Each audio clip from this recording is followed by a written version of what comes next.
In 1992, I read The Inner Reaches of Outer Space by mythologist Joseph Campbell. He wrote about the universal elementary idea of the seven chakras and the midpoint of 3.5. He included a picture of the judgment scene from the Egyptian Book of the Dead, where the heart is weighed against a feather. The seven spheres along the pole are thought to represent the chakras. The snout of the swallower beast cuts across the pole between the third and fourth spheres. This indicates the point between the third chakra and the fourth, which is the heart chakra. It is the green one in this illustration. The god Thoth, the Egyptian Mercury, is represented by the baboon on the judgment seat. If the heart weighs more than the feather, the dead soul is devoured by the swallower. If it is lighter, the soul passes on to a heavenly realm. Apparently, we actually judge ourselves after death, depending on if we feel lighthearted or heavy-hearted. Another illustration in the book is a Navajo sand painting called the Pollen Path. There are 7 markers along the path that mark the chakras: the root, the 5 leaves, and the tassel. The 2 leaves marking the 3rd and 4th chakras also show ears of corn. A lightning bolt from above strikes at the 4th marker, which represents the heart chakra. Another illustration is from ancient China, a serpent coiled into exactly 3.5 turns. At the same time I was studying the Bible for the first time, coincidence struck when I came to Revelation 11:9 and 11:11, which tells of the 2 olive trees or lampstands that lie dead for 3 days and a half and then stand up on their feet when a breath of life from God enters them. It struck me that the 3 days and a half might be about the universal idea of the midpoint of the chakras. Verse 11:11 of Revelation was a big, meaningful coincidence to me. Perhaps that is the real meaning of the 11:11 doorway. It seems that humanity is on the pollen path and will eventually make the leap to the heart chakra. About 2 years earlier, I noted that an illustration in a myth book was somewhat like the 11:11 type crop formations. It is the Hopi creation myth of Spider Grandmother. There are 3 stages of being in chambers underground. The tribe tries to figure out the meaning of life. With the help of Spider Grandmother, the people eventually climb to the surface in daylight. Then Spider Grandmother teaches them how to weave. After later reading the Campbell book, I realized that the Hopi myth fit well with the idea of the 3.5, because the key stage is after the 3rd chamber. My dream studies indicated that things underground symbolize the unconscious as being below the surface of the conscious awareness. Weaving can be a symbol of creating the patterns of our lives. The 12-petal sunflower in the illustration may suggest that we will weave the heart chakra. I came to see that we have been unconscious co-creators during the 3.5 time cycle, and that we will eventually learn to be conscious co-creators, symbolized by Lion King and royal power.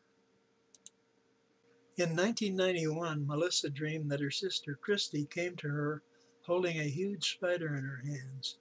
Christy said, "This is our spider. Only you and I can touch it. If anybody else does, they will die." Later, a friend told Melissa she had the same dream the same night. Jeff dreamed of a black widow spider stinging his hand. He flicked it off and it landed on another boy.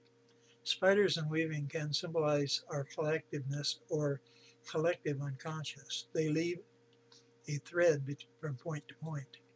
In 1994, a spiderweb crop formation appeared next to Avebury.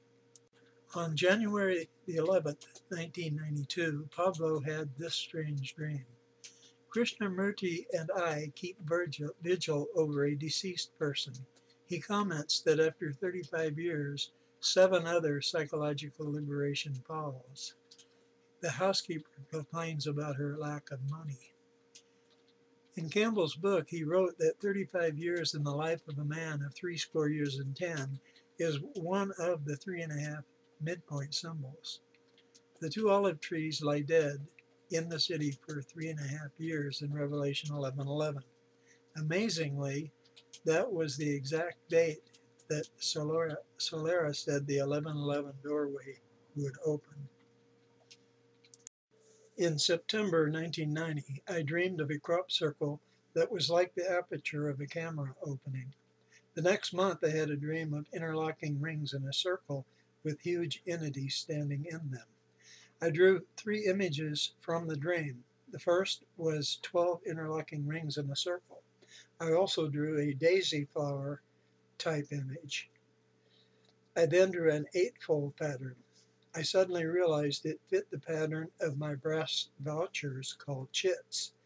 2 weeks later, I dreamed that the flower-like image symbolizes the oversoul, which with each petal representing a reincarnational personality. I also realized it was similar to the dome of a ceiling in Italy, which I had photocopied a week prior. I found later that chit means consciousness in Sanskrit. In August 1991, 2 formations appeared that looked like the daisy flower that I drew. Another formation that month was similar. It was the first time these types of crop formations had appeared. I learned later that the pattern is called the seed of life. Similar 12-fold patterns appeared later. In the year 2000, a crop formation appeared that was similar to my oversoul drawing. In late 1991, I read an article telling how energy patterns were found by dowsing. A 12-fold design had been detected by dowsing in a crop formation. The same pattern had previously been found at Stonehenge, Avebury, and other ancient sites. It was the New Jerusalem diagram based on the vision of St. John in Revelation 21. Aperture-type formations appeared years later. On September 13, 1990, I saw a tantric yantra in a myth book. Spontaneously, I placed my 9 chits in a diamond arrangement and traced them. I then drew triangles around groups of chits to form a 14-pointed star similar to the one within the tantric yantra. I colored the outer 14 triangles. In 1992, I received a newsletter that reported a story about a huge pattern that was found grooved into a dry lake bed in Oregon in August 1990. It was a Hindu meditation symbol called a Sri Yantra. I wondered if it was similar to the Tantric Yantra. In March 1993, I began writing an outline article about humanity's leap to the heart chakra based on my experiences. 4 days after starting the article, I went to the library and spotted a book called The Tantric Way. I was surprised when I came to page 57 of the book. There was a diagram of a Sayantra. The star in the center is the same as the one I drew some 2.5 years prior. I looked again at the newsletter story about the Oregon Sayantra.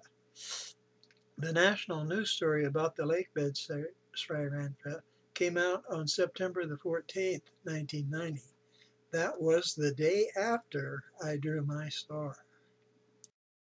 One meaning of the Sayantra is a path to the chakras in 9 steps from outward inward. The outer square has 4 gates and is the first chakra. The second chakra is a 16-petal lotus, and the third chakra is an 8-petal lotus. The 14 triangles forming the outer rim of the star represent the 4th chakra. Chakras 5 and 6 have 10 triangles. The 7th chakra has 8 triangles. The 8th chakra is an inverted triangle. The 9th chakra is a single point, the bindu.